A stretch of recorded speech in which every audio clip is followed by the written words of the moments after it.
अस्सलाम वालेकुम मेरे सोशल मीडिया के सभी लोगों। मैं रोमान इस प्लेटफॉर्म के ज़रिए आप सबसे मुखातिब हूँ।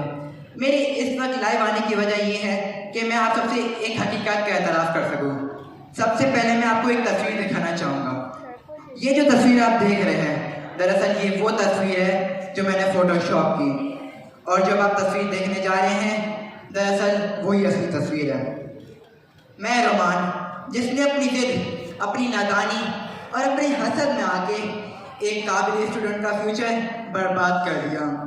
हाँ, मैंने ही किरण की सालगिरह में ली गई आम तस्वीर को सनसनीखेज बनाया। हम में से बहुत सारे लोग अपनी ज़िंदगी में कुछ ऐसी गलतियां कर बैठते हैं जो बज़ाहिर तो मामूली सी लगती हैं, लेकिन उससे किसी का फ्यूचर बर्बाद हो जाता है, कोई अपने आप को नुकसान पहुँचा जाता है। मैं गुड़िया से, उसके घर वालों से और आप सबसे माफ़ी मांगता हूँ और दरख्वास्त करता हूँ, इस प्लेटफॉर्म का इस्तेमाल करें, लेकिन एक दूसरे की सेल्फ रिस्पेक्ट और एक दूसरे की जज्बात का ख्याल रखते हुए, क्योंकि जो एक दूसरे का बुरा करेगा अल्लाह उसको कभी अच्छा ना होने देगा।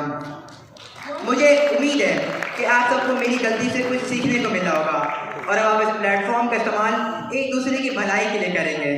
अल्लाह हम सबका मददगार हो।